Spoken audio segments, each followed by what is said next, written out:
Hello friends, आप सभी लोगों का फिजिक्स हाईवे में एक बार फिर से स्वागत है। फिजिक्स हाईवे एक ऐसा चैनल है जो सभी स्टूडेंट्स को फ्री में एजुकेशन प्रोवाइड करता है। तो इस चैनल को आप लोग अभी तक सब्सक्राइब नहीं किए तो सब्सक्राइब कर लीजिए और बेल आइकन का बटन दबा लीजिए और उसके बाद जो है कि नोटिफिकेशन में ऑल का भी बटन दबा लें, जिससे कि आपको हमारे जो नए वीडियो आएंगे उसका नोटिफिकेशन आप सभी लोगों को सबसे पहले मिल जाए। तो आज हम लोग स्टार्ट करेंगे एक नया टॉपिक जो कि पिछले टॉपिक से रिलेटेड है। तो यह जो टॉपिक है वो बीएससी सेकेंड ईयर के जो फर्स्ट पेपर होता है फिजिकल ऑप्टिक्स, उसके पोलराइजेशन वाले पार्ट से रिलेटेड है। तो लास्ट वीडियो में हमने डिस्कस किया था कि प्लेन पोलराइज लाइट को हम कैसे प्रोड्यूस कर सकते हैं। तो उसी सीक्वेंस में हम लोग पढ़ने जा रहे हैं बायोट्स पोलारिस्कोप। तो यह बायोट्स पोलारिस्कोप एक ऐसा डिवाइस है जो कि प्लेन पोलराइज लाइट प्रोड्यूस करने के लिए और उसको एनालाइज करने के लिए यूज में लाया जाता है। तो आते हैं, देखते हैं ये होता क्या है एक्चुअल में। तो बायोट्स पोलारिस्कोप में यह जो है कि एक सिंपल इंस्ट्रूमेंट है जो कि प्रोड्यूस करने और डिटेक्ट करने के लिए यूज किया जाता है प्लेन पोलराइज लाइट को।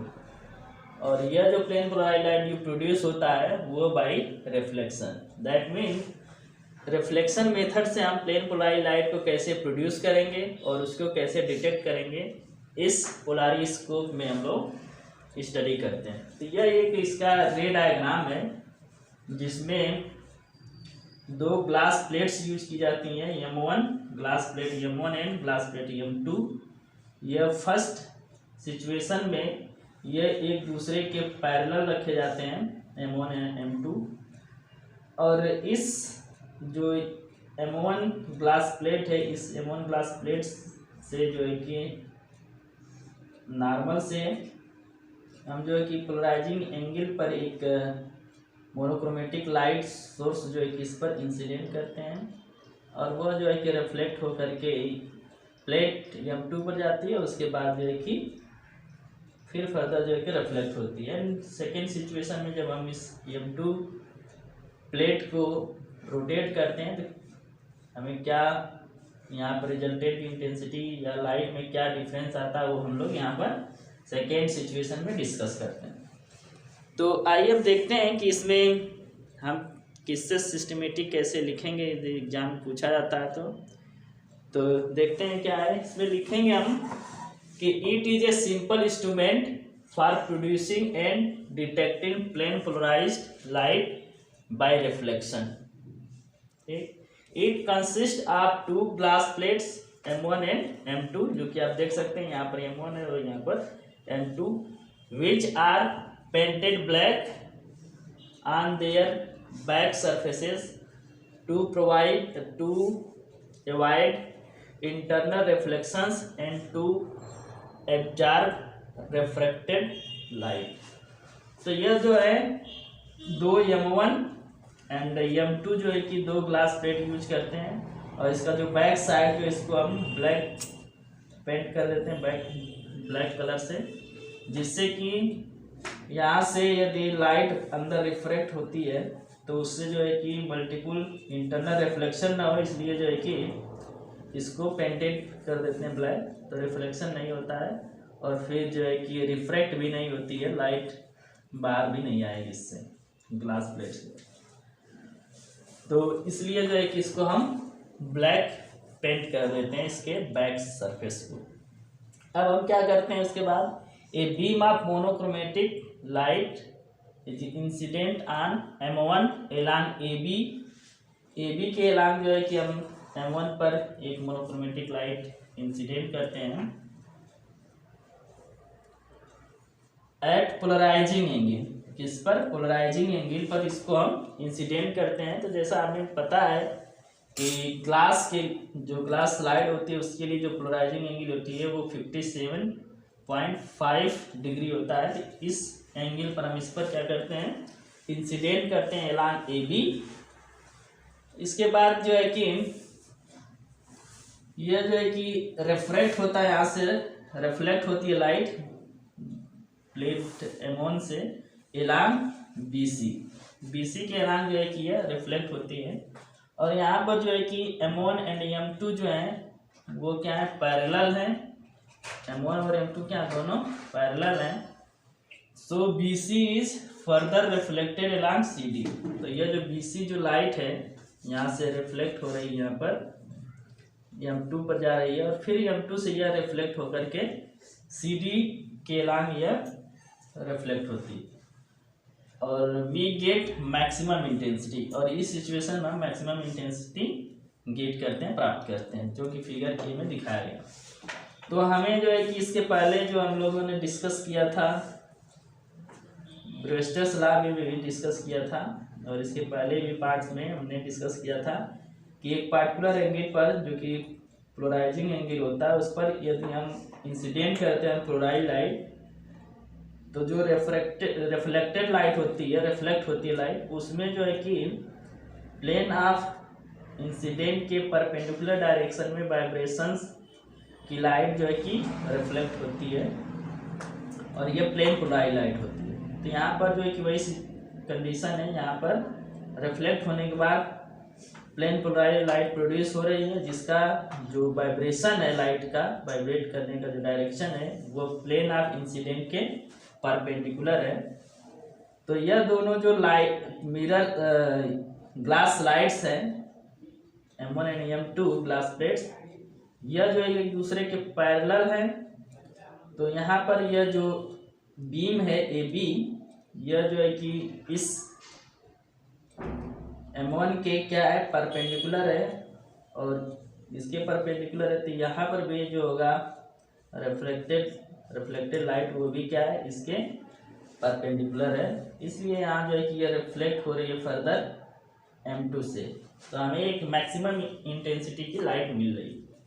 अब सेकेंड सिचुएशन में क्या करते हैं, इफ मान लेते हैं नाउ M2 इज रोटेटेड। अब हम क्या करते हैं, M2 is rotated along BC, vertical जो ये लाइन है इसके अलोंग हम इस M2 प्लेट को क्या करते हैं, रोटेट करते हैं। Then the intensity of reflected light CD is decreasing. तो इसकी इंटेंसिटी क्या होती है, डिक्रीज करने लगती है and becomes 0 for the rotation of 90 degree.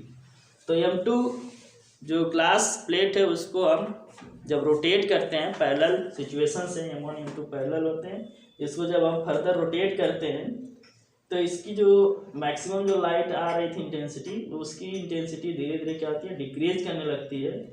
और जब ये 90 डिग्री पर रोटेशन हो जाता है, इसका 90 होता है, तब उस केस में हमें मिनिमम इंटेंसिटी मिलती है और वह मिनिमम इंटेंसिटी 0 के इक्वल होती है, जो कि सिचुएशन B है। इसमें देख सकते हैं कि यह जो M2 है और M1 है, ये दोनों क्या हैं, परपेंडिकुलर हैं, 90 डिग्री रोटेट कर दिया गया है। यहाँ पर कोई लाइट हमें मिलती नहीं है, रिफ्लेक्ट नहीं होती लाइट, क्योंकि इस सिचुएशन में यहाँ पर यह जो इंसिडेंट लाइट है यह प्लेन ऑफ इंसिडेंट के परपेंडिकुलर होती है, जबकि ये जो रिफ्लेक्टेड लाइट है इसके केस में इसका जो प्लेन है, इसका जो प्लेन ऑफ इंसिडेंट है, दोनों पैरेलल हो जाते हैं। पैरेलल होने की वजह से यहाँ से कोई लाइट जो है कि M2 से रिफ्लेक्ट नहीं होती है, इसलिए हमें कोई लाइट नहीं मिलती है। फिर जो है कि फर्दर यदि हम रोटेट करते हैं, on further rotation of M2 को फर्दर रोटेट करते हैं, तो इंटेंसिटी ऑफ CD जो कि यहाँ से रिफ्लेक्ट हो रही है लाइट, गोज ऑन इंक्रीजिंग। फिर फर्दर रोटेट करते हैं 90 डिग्री से, तो इंटेंसिटी जो है फिर जो है कि इंक्रीज करने लगती है and becomes maximum at 180 degree. तो उसको जब हम रोटेट करके 180 डिग्री कर देते हैं, तब उस सिचुएशन में जो है कि फिर से फर्दर जो है कि हमें मैक्सिमम इंटेंसिटी की लाइट रिफ्लेक्ट होने के बाद मिलती है and then begins to fall. और फर्दर जब हम उसके आगे फिर रोटेट करते हैं 180 से आगे, it begins to fall off till at 270 degree.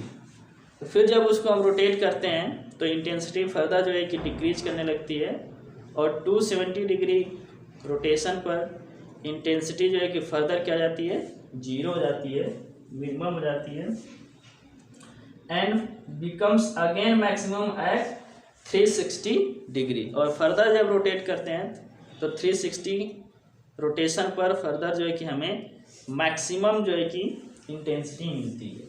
तो यहाँ से हम कह सकते हैं, वन कैन नोटिस दैट, यहाँ से हम नोटिस कर सकते हैं कि when m1 and m2 are parallel या फिर एंटी पैरेलल। पैरेलल मीन्स जब 0 डिग्री रोटेशन होगा या फिर 360 रोटेशन होगा, and anti parallel means 180 rotation होगा। In this case then the intensity of reflected light CD from m2 is maximum. उस case में क्या होता है, मैक्सिमम होता है। And when they are perpendicular, perpendicular means जब यह 90 डिग्री होगा या फिर 270 डिग्री होता है, देन इंटेंसिटी इज मिनिमम और that is minimum is zero. उस समय जीरो इंटेंसिटी होती है। तो यहाँ से हम कह सकते हैं 10 if on rotation of m2 variation in intensity is observe.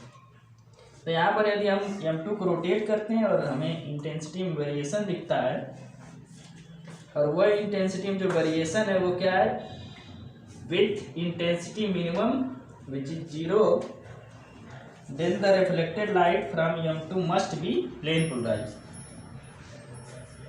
तो यह m2 से जो रिफ्लेक्ट होगी लाइट, वह यदि 2 टाइम्स मिनिमम आती है और जीरो आती है, तो वह इंटेंसिटी जो रिफ्लेक्टेड जो लाइट होगी वह प्लेन पोलराइज्ड होगी।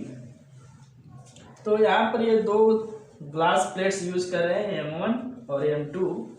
M1 जो ग्लास है वो जो है कि प्लेन पोलराइज्ड लाइट प्रोड्यूस कर रहा है, तो इसलिए इसको हम प्रोड्यूस कर रहा है या फिर लाइट को पोलराइज कर रहा है, इसलिए हम इसको M1 को हम पोलराइजर बोलते हैं। M1 is known as polarizer. And M2 जो ग्लास प्लेट है, इसको रोटेट करके हम इसके नेचर को चेक कर रहे हैं कि यह प्लेन पोलराइज्ड है या नहीं है। तो इसको जो है M2 ग्लास प्लेट को हम बोलते हैं एनालाइजर। तो पोलराइजर और एनालाइजर दोनों एक ही डिवाइस होते हैं, बस उनका जो वर्क होता है वह डिफरेंट होता है, या उसको हम डिफरेंट पर्पज के लिए यूज करते हैं। एक को हम लाइट को पोलराइज करने के लिए यूज करते हैं, दूसरे को एनालाइज करने के लिए। तो इसलिए एक का नाम जो है, एक को एनालाइजर बोलते हैं, दूसरे को पोलराइजर बोलते हैं। ठीक है, तो आई थिंक ये जो बायोस्ट पोलारिस्कोप है ये आप लोग समझ में आ गया होगा। तो इसको जो है कि आप लोग अपने दोस्तों में भी शेयर करें, जिससे कि उनको भी इस टॉपिक को समझ कर के फ़ायदे हो। तो इस लेक्चर में इतना ही।